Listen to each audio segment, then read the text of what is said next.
Hey everybody, welcome to the latest edition of the Kolpack and Izzo Podcast, our debut for 2022, brought to you by Gate City Bank with Jeff Kolpack. I am Dom Izzo. Been a while since we've potted together. It's not like we haven't seen one another. We had a little bit of stuff going on. We are now at the halfway mark, incredibly so, of the Summit League basketball schedule. The second half actually starts tonight for the Bison women as they take on the University of South Dakota here in Fargo. Meanwhile, the Bison men start a huge stretch. They are at USD tonight. Can I do 2 minutes on how much I hate mirror scheduling? I could go more than 2 minutes. You want to? I haven't heard your thoughts on it, so go for it. Well, everybody's heard mine on my show, so go for it. I mean, it's just awkward on several fronts. And number one is you expect fans to attend games every week. You're making them choose. The double headers for so long. And I get that the Summit League people don't understand the old North Central Conference, of which most of the Summit League is old North Central Conference members. And the doubleheaders were such a staple of weekends. And it was every other weekend. It wasn't every weekend. So, you could set aside, say, a couple weekends in January to go to basketball games. And if you're the huge basketball fan, say you're the big Bison team maker who wants to go to every game, well, now you're going every week. Right. It's too much. The women get shorted on this. No, there's no doubt about that, because there's people that just inherently are going to watch the men rather than the women, and that'll happen tonight. There'll be people that want to watch or stream the men's game down in Vermilion rather than go and watch the women's game in person. Now, how do you remedy it? I don't know if doubleheaders fixes it. And I've lamented this forever, Jeff, that there are games on Tuesdays, Wednesdays, Saturdays, Fridays. You had no idea. I'm glad they actually have consistent days now, but you cannot have everybody playing on the same day. It does not work. What I liked, and maybe this isn't optimal, and maybe there isn't an optimal answer. I like the men Thursday, Saturday, women Saturday, Monday. So the Saturday game was a doubleheader. Huh. All right. And I think one of the reasons was, while the women were on the road too much, they didn't get back till Tuesday. Well, the men are leaving on Wednesday. Right. And in this day and age of online schooling and able to do your homework and do your classwork, and COVID taught us this, away from the classroom, right, I think it's more doable now than it was back in the day. I can't remember when they did that. Maybe 10, 11, 12, something like that, when the Bison were first in. I would think for Josh Fenton, he has obviously a lot of items on his plate. That's got to be high up there. I don't think anybody's been a fan of it this season that are ardent basketball fans, that you're making them choose to watch what team they want to play. And look at South Dakota State. They get a lot of fans that drive in. Yeah. Right? I mean, Brookings is a small town, so they get a lot of fans that drive in from Sioux Falls, eastern South Dakota. Watertown. And so now you're making them choose to have to drive in every week if you're a real huge fan of both the men and the women, right, whereas every other weekend you could just make the drive. It seemed more common sense that for the fan that's not living within 3 blocks of Frost Arena. I think this is high up there on his priority list. Also talking to his membership about making sure all 10 are solidified and ready to go. I know Kansas City was flirting with the Valley. That seems to be put to bed, considering they invited Illinois, Chicago. That's because of my tweet. I put that tweet out there that was imminent, and that raised the ire. I'm just kidding. It was my tweet, but my tweet did raise the ire that some of the big it circulated within the Valley fans. It definitely grew some legs on that one. It did. Some big fans of Arch Madness of Valley teams were not thrilled with Kansas City's prospects there. No. So they went and added Murray State, Belmont, and Illinois, Chicago. Illinois, Chicago, not very good. They just want to get in that Chicago market as best they can. Since they're losing Loyola, who's going to the Atlantic 10, that's where they wanted to go. Let's chat about the Bison basketball teams. Let's start. We're going to see the women here tonight against the juggernaut that is USD. How's your prediction going? 14 in a row. How's your prediction aging right now? What Kolpack is referencing is my 2022 predictions that I said that the North Dakota State women would play in the Summit League Tournament championship game this March, as in 6 weeks from now. It's not aging well. What is up with this team? What is up with Jory Collins' team? You watched them a handful of times. What is off with this team in your mind? I think they lost enough players in the offseason. And to expect Ellie Dagg from Henning to contribute right away. I don't know how realistic that is. Maybe she's that good. But Marie Olsen not being around, you're missing that athletic 6'1", 6'2" forward. They don't have that on this team. No, that player. No, and the players just haven't progressed. I just feel like there hasn't been a progression of talent here. It seems they're stuck. I think Heaven Hamling has not had the season that she was hoping for, nor Jory Collins was hoping for. Maybe that starts tonight. I don't know. Emily Dietz is what she is. Cobbins, I don't think, has been outstanding like they need her to be. You're right, missing Marie Olsen is a thing, but she missed 3/4 of the season last year after she tore her ACL early on in the season, and they were able to still find some way to win. The Kansas City loss was a bad loss last week, and this has been the hill, Jeff, for the last decade. There's nothing new about the storylines about the next 2 games. SDSU and USD have owned the Bison for the last 10 years. I don't know how that changed. I don't think it changes this weekend. I don't think it does either. Yeah. I'm just not seeing it. Maybe South Dakota State's come back a little bit to the pack, but they're still good. Yep. And USD is loaded for bear. This is the team. I mean, they have their big 3 back. Shervin, Lamb, Corn Gable are all back. Boy, holding this game within 20 would be... That might be a good task here for the Bison women. David Richmond's team, I think, turned some heads after the inexplicable loss last Thursday to Kansas City to win at Oral Roberts on Saturday how they did. Backed it up. They did with St. Thomas what they needed to do. And now here's 2 biggies. And Vermilion's been a place they have struggled. Starting tonight, trying to get a win down at South Dakota. Yeah, let's back up the St. Thomas game, which was no gimme because St. Thomas has beaten a couple teams. They have. They beat Western Illinois. Who beat the Bison. That was like the worst game story I've written in 2-3 years. It had to have been. I overlooked the total theme of the night, and that was the defense. But the Bison put on a good shooting team. They did. I totally just I gapped it out. It was a bad story. I apologize. I focused on the flurry of 3-pointers at the end of the first. That was part of the story of the game, too. But the whole crux of the story, I mean, the reason they won is because they threw their bigger, longer, leaner players on defense at St. Thomas, and St. Thomas had no chance. Grant Nelson being back, which was maybe an added surprise for NDSU, played only 8 minutes because he fouled out at 8 points in the 8 minutes. They're a different team with that young man on the floor, and that will be a factor tonight. And again, especially defensively, he was on one of the guards. And so you imagine a 6-foot kid from Shakopee. He's never had a 6'11" guy guard him like that. No. I'm really interested to see what happens. The Jackrabbit game here in Fargo was there for the taking for the Bison. They didn't get it done. They have really struggled down in Brookings. I don't know how this is going to play. Well, they haven't played down there in a couple years. And the Bison, they need to play better defense than they did against South Dakota State up here. And so maybe they found a little defensive mojo against St. Thomas, and that's going to have to translate to the end of the season. And if they do that, you have a decent chance in the Summit tournament if you play defense like that. How big is it to get into that 2 spot? Now the road is there since they beat Oral Roberts. They got to pick off another one here on the road this weekend because obviously you either, if you're the one of the 2, you win Saturday, you have the off day on Sunday. Yeah, and it's hard to, I think historically, other than a 1-2. NDSU's done it. They did it a couple years ago when they were the 5 seed and they won the tournament, but that was because SDSU got dumped in the first round too. Yeah, you can't depend on that every year. So I think obviously it's a big deal. It's a big deal for a team. They're not real deep. Bison aren't going 10 deep. No, I mean, Malik Harden-Hayes has played better. I think you're starting to see that over the last little bit. Skunberg has had some nice minutes for them as well. Des McKinney has got back in the good graces of the Bison lineup. I think he's replaced Willie Guy as the backup. Yep, I would agree there. But that's probably it.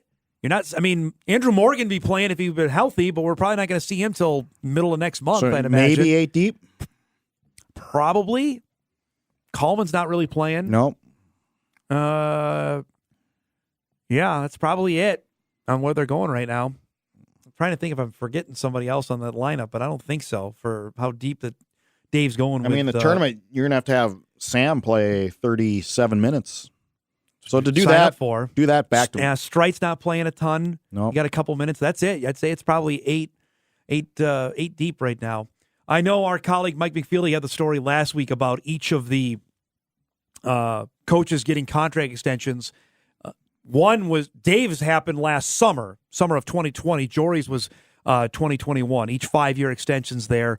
What do you make of that, of those deals for each of those coaches? Well, interesting that they didn't pump it out. Yeah. And I guess the reasoning is when you have the administration, I mean, there's people getting let go. Around the country, that was happening when Dave's at least was getting his extension, yes. So I guess you don't want to tout that. Yeah. But you think you would recruiting-wise. Right. You'd like to know some stability that the coach is going to be there, at least publicly. Right. Because there's no, if you were to go and search that online, the last story we had, each of us, was the extension he got that was going to end at the end of this basketball season. I think with NDSU, it's more attrition. So people would retire, but they just wouldn't hire them. Right. So you had that environment in the department. This is a really interesting time for both these basketball programs. I think on the outside, people thought that NDSU's women's team was ready to take that step, and that has not happened this year. Now, it doesn't say it can't happen. We still have half a season to go. It hasn't happened yet. And on the men's side, you know full well SDSU is loaded again. Oral Roberts is good. Bison should be in that conversation, though, Jeff. With this team that I think everybody thought they were an NCAA tournament team here in 2022. Yeah, and especially how experienced they are with Rocky and Sam and Tyree, guys that have been around for 4 or 5, almost 6 years, right? No, 5. 5. Yeah, because they played as true freshmen. Yep. And Tyree's technically a junior. As is Greasel. Both of them are. And the indications are, because I asked David about this on signing day in November, is that each of them are going to be done. Yeah. That Cruiser, Greasel, and Edie are all going to be done after this season. So there's a changing of the guard there for Bison basketball to say to Grant Nelson, it's your team now, which would be asking a lot. He'd be a third-year sophomore next season. I thought it was big that they defended A. Smith pretty well. He was 2-11 from the field, and I don't know how many games he's 2 of 11 for, but not many. No. He still hit the shot to give him the lead, and he had a chance to give him the win at the end, but he missed, and that's all that matters there. It just seems each of these teams, something a little off. Just something a little off with each of these basketball teams this winter, and I can't put my finger on what it is. And who knows? Maybe it all, as everybody says, and you've reminded me, it all comes down to 3 games in Sioux Falls in March, and then you can rewrite your entire season right there. And NDSU has done that a couple of times. But you still have to go in there playing decent. Right. You cannot go in there limping. You can't go in there playing bad basketball. Except if you're Western Illinois and you beat South Dakota State. But those things do happen every once in a while, but you can't depend on that. You just can't.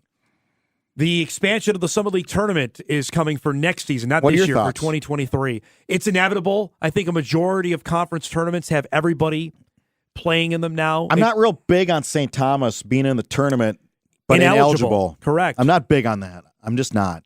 Are you saying because what if they win it? Yeah, well, what if they win it? They knock off a team that's eligible. Is that really fair? Probably not. Was NDSU and South Dakota State, did they play in the they did Mid-Con tournament? The 2008, when that was the first year, 07-08 was the first year. They might have done some damage. That 08 Bison team certainly could have. Their junior year of Winkleman and Woodside and Mormon and Nelson, they could have beaten a couple teams. But absolutely. You say something's off. That's just off to me. I don't think a team that's ineligible for the NCAA tournament should play in your postseason tournament. What's the rationale? Money. More games.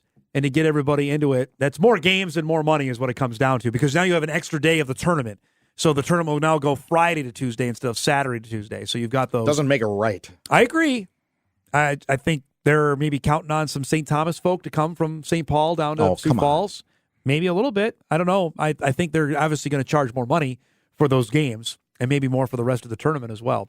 Sioux Falls ain't dumb. They're looking for a way to I don't know if you can raise, you're saying raise ticket prices? I don't know about raise, but you're certainly getting another day out of it. Okay.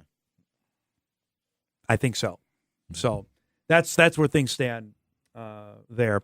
We are required, I think, to talk football on this podcast. Since the last time we've joined you, obviously the season wrapped up here. The Bison won the national championship. As it stands now, I believe 4 players off the 2021 roster are in the transfer portal that we know of. Right now, I'd say the headline one is one of the only starters to leave, and that's freshman Mike Florentine, the long snapper who went into the portal last Friday. Yeah, curious to see where he ends up. And we believe the reason is he was not on financial aid. I have a couple sources to tell me that that's the case. Of the true freshmen, he was the only one to play every game. And they probably were going to put on him on some sort. Does a long snapper deserve a full anywhere? I don't know if that happened. Well, outside of the FBS, I don't. Well, that's because you're required there. Yeah. I don't know. I can't imagine that being the case, and maybe he does end up at the FBS, and good for him, and gets a full ride. That's good for him. He had a good year too. As a true freshman thrown in there, I thought he was good. But long snappers aren't really that hard to find. I mean, they come to NDSU. Yeah. NDSU doesn't have to really go out and find and recruit guys. They come to NDSU through like Cole's camp and things like that. And so it's really not a difficult position to replace per se. Well, I wonder if Hunter Brosio, who was recruited here as a long snapper, and he's played fullback now the last 2 years, if they give him another crack back there, I don't know. That's his best shot at the NFL. Maybe. Brosio's a good guy. Big dude, too, and was needed. And good on coverage. Yes. You got to be good on coverage because you snap, you can't be blocked, so you're often one of the first guys down.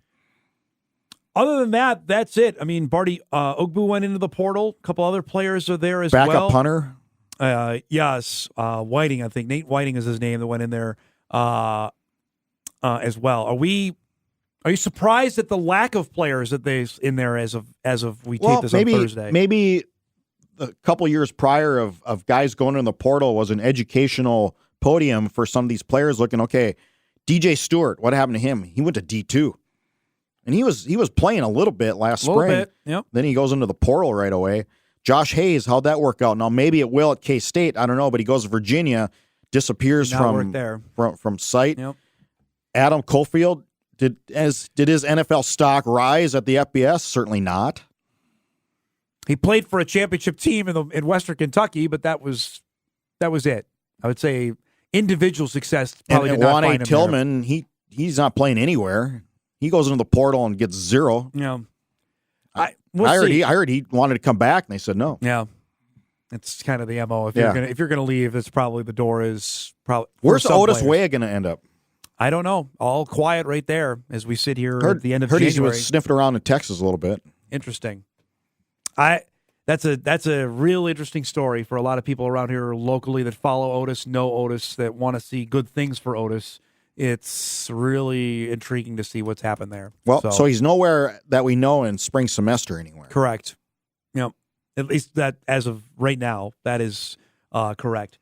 Do you want to revisit your player to watch for 2022? Yeah. You've gotten some heat on this. Well, I tried to make the point that Noah Gindorf, the reason we're watching him is he needs to elevate to superstar status. And without Josh Babbage, I think he has that chance to see more. That was the point you were trying to make.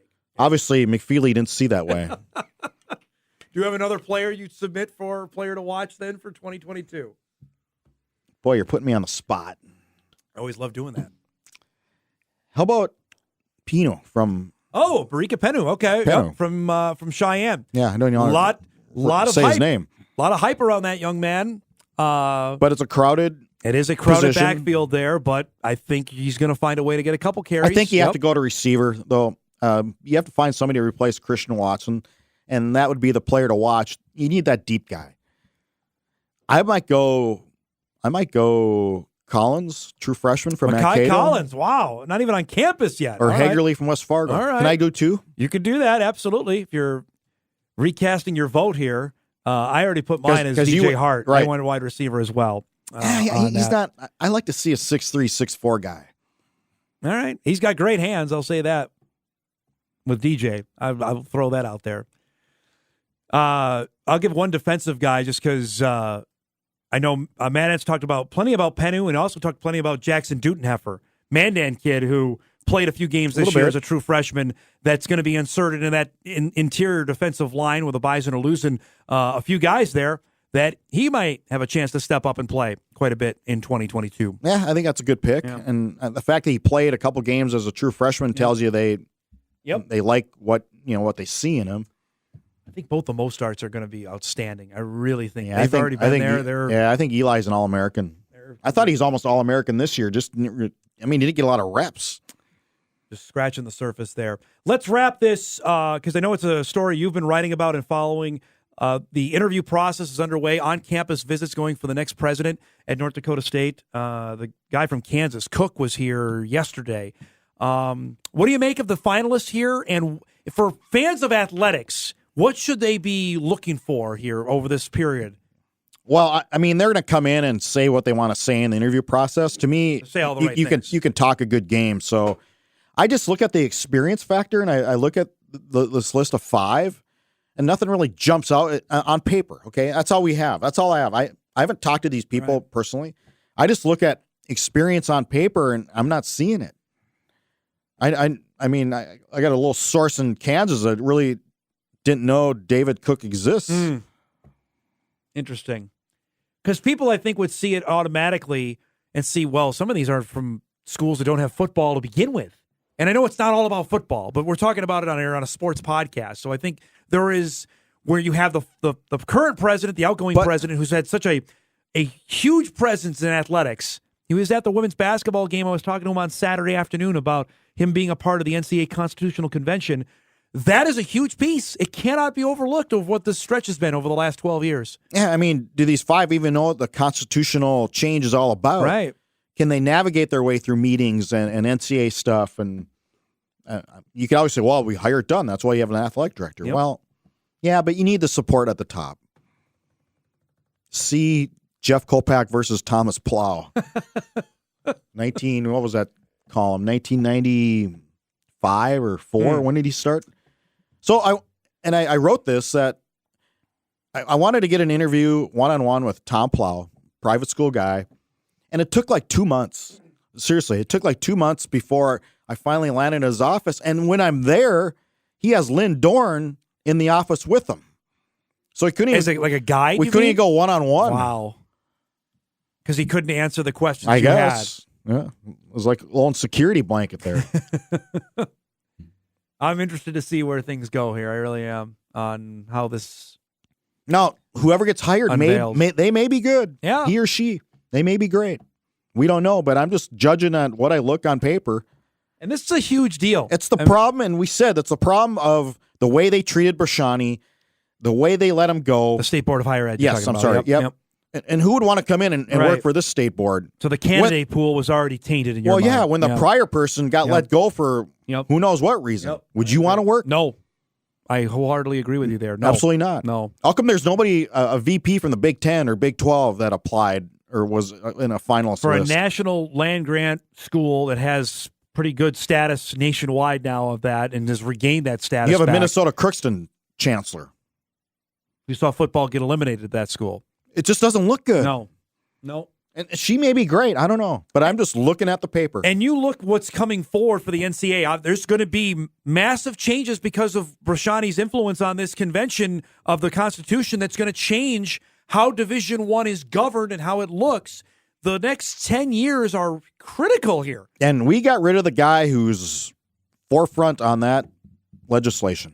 I just nice. There's going to be massive changes coming, whether it is the Power 5 decides to go and do its own thing, or if not, there's still going to be major changes coming to the NCAA and athletics in Division I. And so wasn't one of the reasons was enrollment was down, right? Yep. Well, it was down a million everywhere. students nationwide. And Cook comes in yesterday and says, well, don't focus on enrollment.